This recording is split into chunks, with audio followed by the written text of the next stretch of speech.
Can I go? Ok. Bonjour à tous et bienvenue sur l'Europreneur, la série où on part à la rencontre des entrepreneurs européens qui ont réussi à conquérir le monde du business ici aux États-Unis. Très sérieux, on peut plaisanter de temps en temps? On peut plaisanter de temps en temps, bien sûr. Je suis ravi d'être là, merci Lilith. S'il y en a qui ne me connaissent pas, parce qu'en général les gens disent qu'ils me connaissent tous à Los Angeles. Grâce à sa vision et à son sens du détail, il a su créer des expériences uniques et développer des projets ambitieux dans un environnement aussi compétitif que celui de Los Angeles. Bonjour Gilles, pour commencer, est-ce que tu peux te présenter à ceux qui ne te connaissent pas? Quelle est ton histoire avant de te lancer dans tes projets actuels? C'est une longue histoire puisque j'ai démarré il y a une trentaine d'années quand je suis arrivé en vacances à New York. Et de New York où la vie n'était pas toujours très facile quand on est en vacances, mais j'ai décidé de rester parce que j'ai eu une passion pour cette envie de cette ville, de ce pays. Et sur ce, je suis rentré dans la mode et même si j'étais pas légal, j'ai réussi à monter une société puisqu'on a le droit de monter une société même si on est étranger, même et avec beaucoup de difficultés, mais on y arrive. Et sur ce, je suis réussi à faire de la mode pendant une quinzaine d'années jusqu'au moment où la mode commençait à changer de vie. On se faisait copier par les Chinois, par les Indiens, par tout ça. Et il y a eu la guerre d'Irak où tout le monde boycottait les Français. Et c'est à cause de ça que grâce à ça, ça dépend, où je me suis lancé dans l'aventure de l'événementiel, puisque tout le monde boycottait les Français. Donc j'ai décidé de faire des événements qui réunissaient au début les Français. Et après les Italiens, les Européens ont commencé à s'associer avec nous et des soirées qui ont démarré avec 40-50 personnes, on est devenus les plus grosses soirées de New York avec plus de 1000 ou 1500 personnes tous les 15 jours et on a créé un brand à ce moment-là qui s'appelait French Tuesdays et où après on a ouvert à Miami, à Los Angeles, là où je suis resté à Los Angeles, mon associé est resté à New York. Et on a ouvert San Francisco. Et après 3-4 ans de belles soirées comme ça, on a ouvert dans 12 pays dans le monde et qui se sont devenus une belle institution. Et après, il y a eu Covid, donc j'ai tout perdu. Et sur ce, j'ai décidé de lancer des événements, rester dans l'événementiel, mais au lieu de recommencer les 12 pays partout, parce qu'on devenait connu, mais j'avais pas envie de recommencer la même chose, donc j'ai décidé de lancer des événements, mais être très connu, encore plus connu sur Los Angeles, parce que la ville de Los Angeles aujourd'hui, tout le monde dit il n'y a plus de choses excitantes, dynamiques, surtout pour les 28-50 ans, bien sûr. quand les gens qui travaillent, qui n'ont pas envie de sortir dans des nightclubs et des choses comme ça, ils veulent quand même faire la fête. Ouais, on cherche que ça.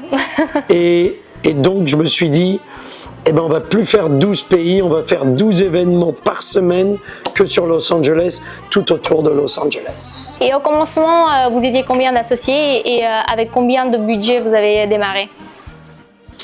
Quand j'étais dans la mode, j'avais une associée pendant 15 ans. Après, quand j'ai lancé l'événementiel, pareil, j'ai redémarré tout seul, mais j'ai eu un associé aussi. J'ai arrêté mes études à 20 ans et je me suis lancé dans l'aventure entrepreneuriale dès le début.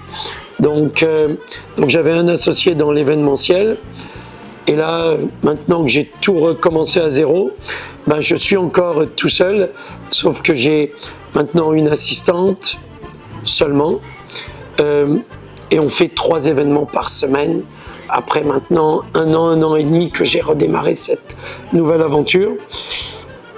Mais si je veux avoir 12-15 événements par semaine, je sens que je vais avoir besoin de plus d'employés et peut-être un associé encore. Parce que je me rends compte qu'un associé, pour moi, c'est complémentaire, à ce que je fais où je suis très bon. C'est tout ce qui est people, tout ce qui est marketing, tout ce qui est tout ça, et d'avoir quelqu'un qui est très organisé, quelqu'un qui est beaucoup plus structuré, m'aide beaucoup dans mon développement, donc on verra. Et ça vous a nécessité d'avancer un budget qui était nécessaire pour l'activité ou Alors, comme toutes mes activités, je démarre avec 0 budget. Super, excitant ça. Je démarre avec ce que j'ai dans les mains. Ouais. Et comme j'ai beaucoup perdu pendant le Covid, j'ai décidé de reprendre, mais en utilisant 15 ans d'expérience, 30 ans aux États-Unis, une bonne réputation dans le monde de l'événementiel, avec tous les gens de l'hospitalité. Et des relations. J'ai beaucoup de relations aujourd'hui, donc je peux relancer, pareil, sans budget, parce que j'ai créé un business model qui me permet de ne pas avoir besoin d'argent, bien que maintenant, si je veux passer à la prochaine étape, je me rends compte que je vais lever de l'argent, je vais faire un Friends and Family que je viens de commencer. Donc là, je suis en train de lever un peu d'argent pour développer les médias sociaux, les mondes des influenceurs et trouver les clés pour aller beaucoup plus vite. Parce qu'aujourd'hui, j'ai un peu vieilli, donc je veux aller très vite. Je veux qu'en 2-3 ans... C'est gagner du temps dans un... Voilà, j'ai besoin d'argent pour gagner du temps pour monter ces 15 événements par semaine. Très bien, super. Merci. Gilles, en quoi ta culture française influence-t-elle ta manière de travailler ou de faire du business ici à Los Angeles? Alors, on a beaucoup de chance en tant que Français. Depuis que j'ai démarré dans ma vie à 20 ans, c'est que déjà l'accent y plaît. On a une bonne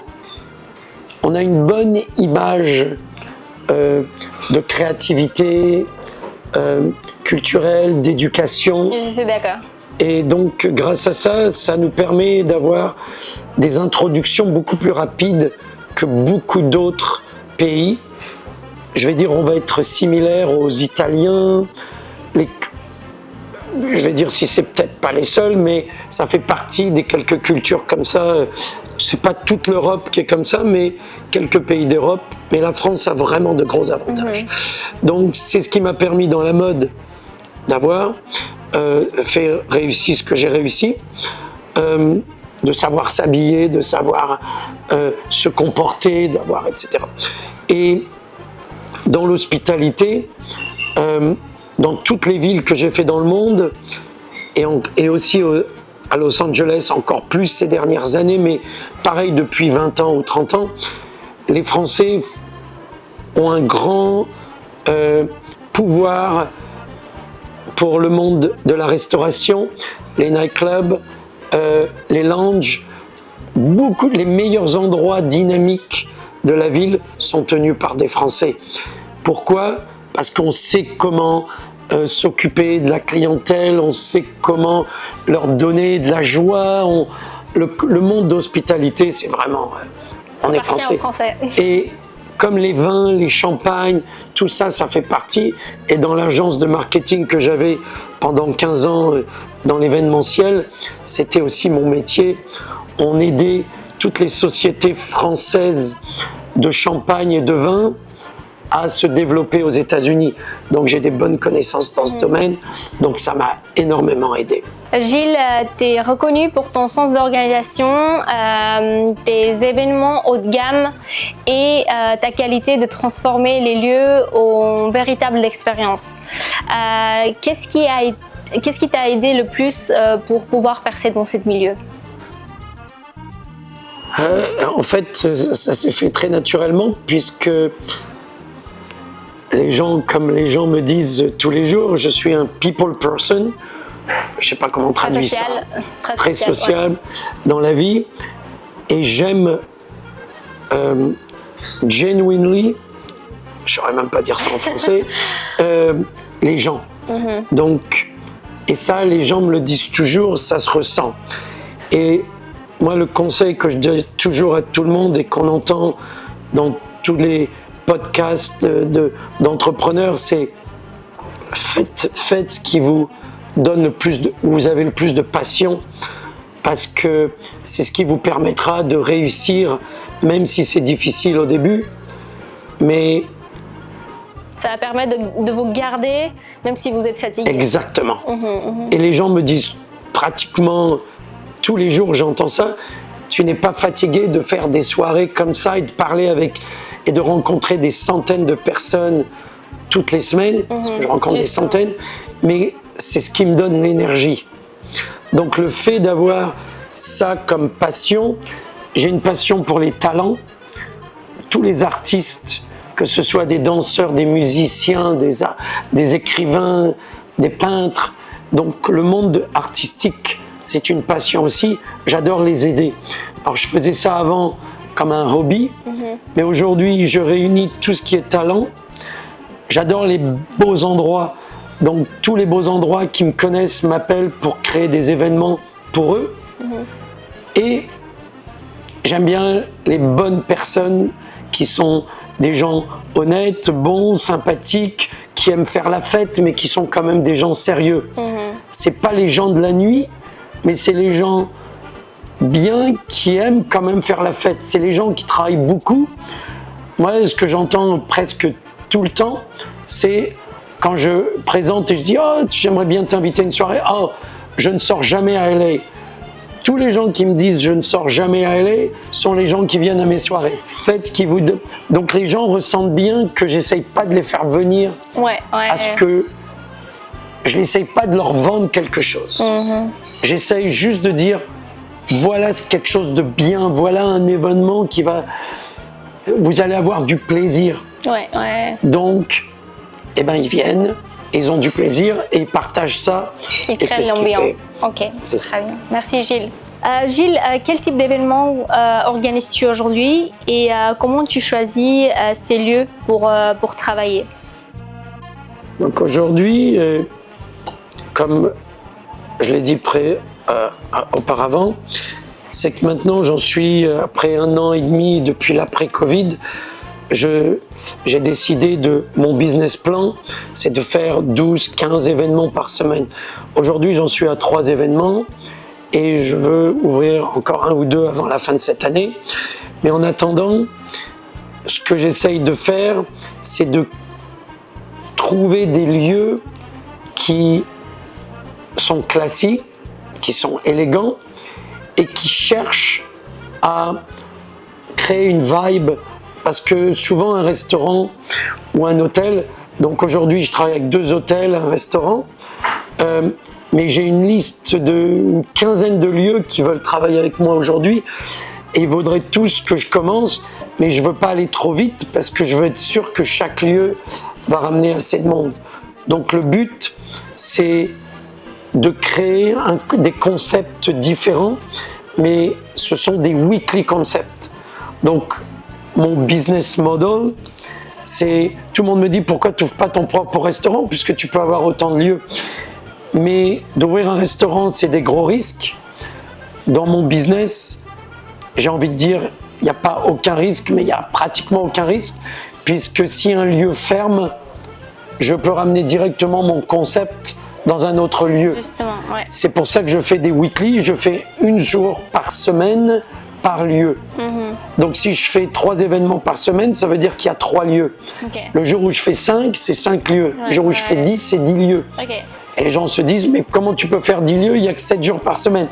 Mais pourquoi pas faire un lieu dans une ville et un lieu dans une autre ville, dans un autre quartier, pardon. La ville est très grande et on peut faire énormément. Je peux faire 3 lieux le mardi, 2 lieux le mercredi et 5 lieux le samedi. Et pourquoi pas faire Pasadena et Orange County et Santa Monica. Donc si on peut arriver à faire ce genre de choses, eh ben c'est unlimited. Et après le but, c'est de pouvoir faire ça dans d'autres villes, dans d'autres quartiers, dans d'autres states, et d'ouvrir à New York et d'ouvrir partout sous le brand Gilles Signature. Donc j'ai créé un brand qui est l'umbrella de tous les autres événements. Donc chaque lieu dans chaque ville, un concept différent, mais qui plaît à cette clientèle des 28-50 ans, qui travaillent beaucoup, qui sont, etc. Ouais. Et est-ce que ta présence n'est pas nécessaire au moment des ouvertures? Je me rends compte que c'est nécessaire pour le lieu parce qu'ils ont confiance en ce que je fais. Justement. Et comme je sais créer, je sais mettre en place un lieu et de pouvoir donner une vie et une âme vous à avez ce une lieu. touche personnelle. J'ai une touche personnelle. Très bien. Mais après, maintenant, par exemple, quand je faisais les jeudis dans deux lieux différents, ben, j'ai une assistante maintenant qui me fait l'autre lieu. Et elle a compris ma vibe, et comment parler avec les gens, et comment mettre. Donc, c'est juste trouver les bonnes personnes. J'aurai besoin bientôt d'autres personnes quand je ferai ça, voilà. Et l'avantage, c'est comme c'est le soir, les gens peuvent travailler la journée, etc. Et dans la journée, c'est plus travailler dans tout ce qui est organisation, mettre en place, etc. Merci Gilles. Gilles, comment tu organises ces événements? C'est-à-dire, tu as une équipe fixe ou tu collabores avec des différents partenaires selon les projets? L'avantage que j'ai à travailler avec des lieux, beaucoup de gens me demandent pourquoi tu fais pas dans une maison, pourquoi tu fais pas dans des beaux centres, dans un musée ou dans des choses comme ça. Ce que je faisais à l'époque de French Tuesdays. Mais aujourd'hui, ma stratégie, c'est de travailler avec des lieux qui ont déjà toute une structure déjà faite. Des bars, des serveurs, des toilettes. Déjà, ça facilite exactement. la production. Donc en fait, j'ai pratiquement zéro production aujourd'hui parce que je cherche que des lieux qui ont déjà toute l'infrastructure, des alcools, de tout, du service, etc.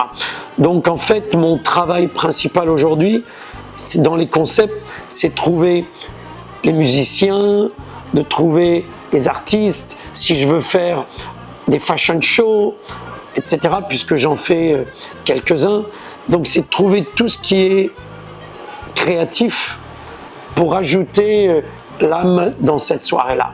Donc c'est artistique et j'ai eu une personne en back-office qui m'aide à faire toutes les postings, les soirées pour tenir au courant toute la database de gens qui suivent ce que je fais. Parce que pour pouvoir amener 200, 300, 400 personnes dans 3 lieux déjà par semaine, il faut quand même que les gens soient au courant.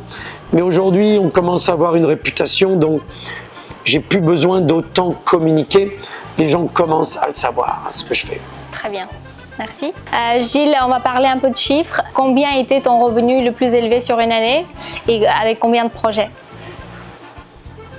Tout dépend. Est-ce qu'on parle de ces 2 dernières années où j'ai lancé ce projet? Recommencé, oui.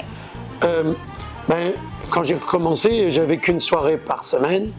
Après 2, après 3 aujourd'hui. Donc les revenus, l'avantage des revenus aujourd'hui, c'est que ça maintient toute l'activité, ça me permet de me payer correctement et d'avoir une bonne qualité de vie. Donc, et j'ai qu'une seule assistante. Et sans donner le chiffre exact, une fois de plus, l'avantage, c'est que quand il y a une crise, comme il y a eu avec les feux, par exemple, qui sont arrivés, tous les restaurants ont perdu énormément. Moi, ça m'a permis, je ne peux pas perdre, j'ai juste eu moins de revenus, parce que les gens venaient moins, mais je ne peux pas perdre. Donc moi, je vois ça sur des revenus mensuels, de pouvoir faire... Parce que les revenus, c'est pas, comme j'ai peu de fixed cost, j'ai trouvé une stratégie qui me permet que les lieux payent tout. Et donc tout ce que je rentre, c'est pour mon activité personnelle. Donc je peux faire du 200 300 000 $ par an pour juste avec 3 lieux par semaine. Mais là, on parle de net income. Mais comme vu que le vous n'avez net- pas beaucoup de dépenses. Exactement. Parfait. Donc, c'est très peu, mais l'avantage, c'est que le jour où je 4, 5, 6 lieux, Ouais. je ne vais pas accroître mes dépenses, Mais les revenus, ils vont. mais les revenus vont monter. Donc là, je continue à investir sur le développement pour pouvoir maintenir ma qualité de vie et ce que je fais. Mais le but, c'est de démultiplier le nombre d'événements pour devenir une institution. Et le jour où j'ai 10, 15 événements par semaine, avec peu de dépenses, là, Ce serait très très intéressant. ça va devenir- Déjà un plan très intéressant.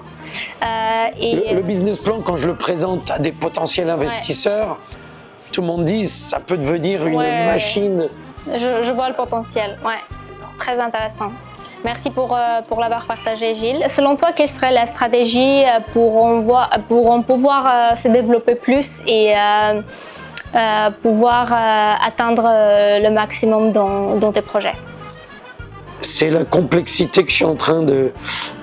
où j'en suis arrivé, parce que tout le monde parle énormément des social media, des influenceurs, des micro-influenceurs, des UGC, tout ce monde qui est pratiquement indispensable aujourd'hui, sauf que grâce à l'argent que j'investis sur tout ce que je suis en train de mettre en place, je me rends compte qu'il y a beaucoup de, si je peux utiliser les termes BS, pour ceux qui ne connaissent pas, c'est bullshit, et pour ceux en français, c'est un monde assez fake. Ouais. Et en fait, beaucoup de gens se vendent à faire ce domaine-là, et il y en a très peu qui sont vraiment, qui marchent bien. Donc j'ai essayé des agences de social media, et au final, eh ben, ça m'a rapporté 0. J'ai essayé le monde des influenceurs qui ont 200, 300 000 followers, ça m'a rapporté 0. J'essaye avec des micro-influenceurs, ça peut marcher un petit peu plus, parce que ils sont un peu plus en terrain avec leurs followers. Ouais, ouais. Et là, je me rends compte qu'il y a toute une nouvelle, tout un nouveau monde qu'il faut découvrir. Et c'est là où je suis à cette transition dans mon domaine.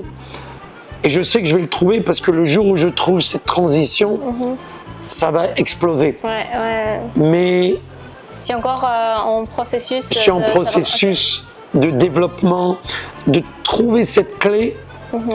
Mais c'est bien, c'est que je sais déjà que tous ces domaines où tout le monde dit vas-y, je l'ai testé, Ouais. j'ai investi, j'ai mis quelques dizaines de milliers de dollars là-dedans les derniers 6 mois, et c'est pas ça. Ok. Donc Chacun doit trouver sa propre stratégie. ce sont des challenges où je vais trouver, mais je vais y arriver. Ok. Bonne chance dans le processus. Merci. Gilles, est-ce que pendant toutes ces années-là, est-ce que tu as une période où tu as failli abandonner et comment tu as rebondi? Ben, quand il y a eu la guerre d'Irak avec la fashion, j'ai pratiquement, tout le monde boycottait les Français, donc j'ai pratiquement arrêté. Et malgré tout, on a continué, mais résilience, persévérance, et ça c'est le succès de tout entrepreneur, c'est tu te prends une claque, et ben tu essayes de trouver des solutions Pour te relever. pour te relever. Et donc et en fait, il faut rester ouvert à ce qui se passe autour de nous. Donc, même si j'ai pris une claque dans la mode, il y avait des choses qui se passaient qui étaient différentes. Et je me suis dit, tiens, il y a un besoin quelque part d'autre chose. Donc, même si j'ai repris la mode après cette crise, j'ai fait en parallèle de l'événementiel. Et quand ça a bien marché, j'ai arrêté la mode. Ouais, ouais. Quand il y a eu Covid, j'ai tout perdu encore une fois. Qu'est-ce qu'on fait? Je reprends mon activité, mais en faisant en parallèle autre chose qui a un besoin. Et le besoin de Los Angeles, c'était d'avoir cette activité un peu plus dynamique. Donc au lieu de recommencer dans le monde entier et de refaire, et il y a moins de passion, moins de choses, parce que quand tu as fait ça pendant 5-10 ans, bah, tu es un peu fatigué. Ouais. Et donc des fois, ces crises-là te permettent de rebondir en te disant, tu l'aurais pas fait tout seul, tu n'aurais pas fait ce choix d'arrêter, parce que ça marche, tu gagnes bien ta vie. Mais cette crise te permet de recommencer avec un savoir, avec des choses que... Une belle expérience. Avec une expérience, avec des relations. Et bien souvent, c'est la meilleure façon de rebondir et de faire des choses encore plus exceptionnelles et qui vont te permettre d'aller beaucoup plus loin. Merci Gilles. Dernière question, c'est surtout pour les futurs entrepreneurs. Quel conseil, sur base de ton expérience, quel conseil tu donnerais à un futur entrepreneur qui rêve de s'installer ici aux États-Unis? Donc à l'époque, c'était un peu différent. À l'heure d'aujourd'hui, de ce que j'entends cette question pratiquement, si c'est pas tous les jours, c'est tous les 2 jours. Déjà, si quelqu'un se dit « je suis en France », j'attends d'avoir mon visa pour m'installer, les chances que la personne s'installe sont très petites. Parce que si tu viens avec déjà tout installé, il va y avoir tellement de difficultés que les gens ne tiennent pas. Donc en fait, tous ceux que je connais, tous ceux qui tiennent et qui réussissent, et pas parce que je suis une des personnes, la même chose, c'est que tu viens, tu écoutes et tu fais tout ce qu'il faut faire pour rester ici. Mais il n'y a que quand tu es sur place, sur le terrain, sur les terrains, que tu vas rencontrer des gens, que tu vas essayer de voir tout ce qui est possible de faire et de pouvoir avoir un visa, c'est pas facile. J'ai pas envie de dire soyez illégal, mais j'étais illégal pendant 3 ans. Mais ça, il faut pas le dire. Mais c'est pas grave. Il faut trouver des solutions. Et quand on est étranger, c'est toutes les difficultés que vous allez avoir de logement, de finances, du manque de votre famille, du manque de toutes ces choses-là vont arriver. Donc il n'y a que si vous n'avez pas le choix que vous allez le faire. Mais quand tu viens avec de l'argent, avec un visa, avec tout, ce qui est déjà pas facile de l'avoir, mais si tu l'as, des choix derrière, qui laisse des choix derrière, et ben tu vas pas te battre. Dès que tu vas avoir des grosses difficultés, tu vas repartir. Exactement. Merci Gilles, merci pour cet bon conseil. Gilles, quelques questions rapides. Ton lieu préféré à Los Angeles où tu peux penser, rêver J'ai un lieu magique où j'aime aller, qui est en fait un members club, qui est dans un rooftop d'hôtel. Et il n'y a que les hôtels guest ou les membres qui peuvent aller. Ça s'appelle le Petit Hermitage. Le Petit Hermitage. Et c'est un lieu français? Et en fait, non, mais il y a toute l'image de la France. Et donc, comme c'est un rooftop qui est très beau, ça me permet, je fais mes rendez-vous là-bas, j'amène mon travail là-bas, j'amène mon computer. Et le soir, il y a de la musique et c'est l'endroit magique. Mais tout le monde ne peut pas y aller. Ok. Dans quel coin? West Hollywood. West Hollywood. Très bien. Gilles, un livre, une citation, une personnalité qui vous a changé la façon de voir l'entrepreneuriat? Il y a des livres qui ont changé ma vie. Il y en a 2-3 qui ont changé ma vie. Mais est-ce que comme ma vie est une vie d'entrepreneur, donc ça n'a pas changé l'entrepreneuriat, ça a changé ma façon de voir les choses pour pouvoir entreprendre. Il y en a un qui s'appelle The Four Agreements. Four Agreements. Et qui est extraordinaire, que je conseillerais à tout le monde de lire. Ok. Il y en a un autre qui s'appelle The Celestine Prophecy, la prophétie des Andes, je crois, c'est en français. Un troisième, c'est The Virtue of Selfishness. Et ce sont des livres qui vous permettent de comprendre que la vie, tout ce qui se passe pour vous, c'est ce qui va vous permettre d'être vous-même. Il n'y a pas de coïncidence dans la vie. ce sont des choses qui vous arrivent, qui vous permettent de devenir qui vous êtes aujourd'hui et qui vont vous permettre de cette personnalité. Et quand on est entrepreneur, il faut être le plus, je disais avant, le plus soi-même possible pour pouvoir authentique, pour pouvoir l'exprimer avec les autres. Merci Gilles pour cet échange inspirant et très authentique. On vous souhaite encore plein de succès dans les projets à venir et merci d'avoir partagé votre expérience avec la communauté Europreneur. Si vous voulez venir dans mes soirées, n'hésitez pas à regarder gillessignature.com en website. Vous verrez toutes les photos et vous verrez tous les événements. Ici, on est dans un des lieux qui s'est passé même hier soir. On a eu plus de 200, 300 personnes qui sont venues faire la fête. Ça s'appelle Amour, donc un endroit français. À West Hollywood. Celui où je fais le mardi, ça s'appelle Barlis. Et le troisième, c'est Downtown, qui s'appelle le Delphi Hotel. Et vous pouvez voir ça sur Instagram, Gilles Signature ou le website. Parfait, merci Gilles. Et pour ceux qui veulent entreprendre, j'espère que cette rencontre vous a inspiré et donné de l'énergie. Abonnez-vous pour ne pas manquer les prochaines interviews et on se retrouve bientôt pour une nouvelle histoire de succès.